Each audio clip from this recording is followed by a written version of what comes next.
Hi, my name is Blaine Pacelli, and this is my September 2016 Real Estate and Economic Report. The Bureau of Labor Statistics reported that employers added 151,000 new non-jobs report in August. The wage growth grew an annual rate of just 2.4%, which is also disappointing after showing larger increases in the previous months. The stock market stable in August. The Dow Jones Industrial Average closed the month on August 31st at 18,400.48.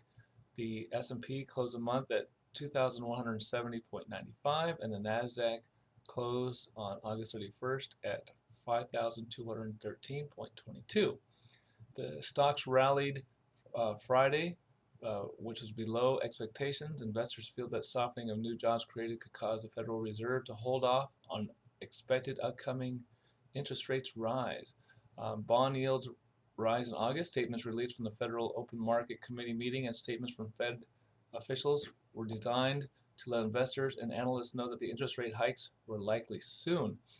The 10-year U.S. Treasury bond closed on August 31st at 1.58%, up from 1.46 at the end of July. The 30-year U.S. Treasury bond yield closed at 2.23% on August 31st, up from 2.18% at the end of July. Mortgage rates unchanged, still near a record low. The Freddie Mac primary mortgage survey released in September 1st, 2016 showed the average mortgage rates from lenders surveyed for the most popular mortgage products were as follows. 30-year rate was at 3.46%. The 15-year was at 2.77%. The 5/1 ARM average rate was 2.83%. The number of existing homes sold in California in July drops as tight inventory put a squeeze on sales. The California Association of Realtors reported that the number of existing homes sold in California declined 4.1% from June's sales pace and 5.1% from the July's annual rate of historically low inventory levels dragged down sales. The unsold inventory index edged up from 3.2 months supply in June to 3.6% in July. But that is the average of Los Angeles and California, and Sherman Oaks is even less. We're still at about a high 2 to a low 3 month inventory. After June and July's increased rate of new signed real estate purchase contract, it is expected that the closing existing sales will increase in the coming months as those homes close escrow. July's closed sales were disappointing as low inventories caused closed sales to decline after hitting multi-year highs. Closed existing sales numbers in June. Nationwide existing home sales slowed.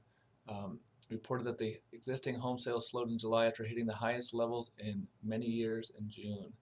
July's slowdown was attributed to by extremely low inventories of single-family homes, which includes single-family homes, townhouses, condominiums, and co-ops.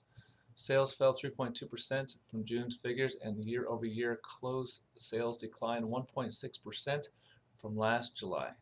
Only the Western States region had an increase in closed sale, while unsold inventory inched up 0.9% from June. The number of existing homes of sales nationwide are still 5.8% below last July's number.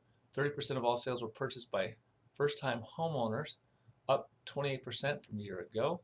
All cash transactions accounted for 21% of all sales, down 23% from a year ago. New home sales hit the highest pace in nearly a decade. The Commerce Department reported that sales of new homes surged in July to the highest level since October 2007. July's new home sales were up 12.4% from June and 31.3% from last July. That's a number that stunned experts. However, the number of new homes being completed have risen significantly as home builders are full production.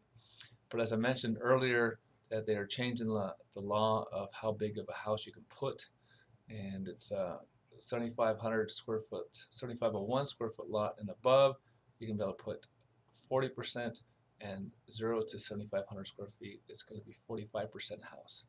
And they're even thinking of a 200 square foot variance for a garage. That means if you have a 400 square foot garage, 200 square feet of that garage will count towards your hope. Anyway, I hope you have a great month, and I will talk to you soon.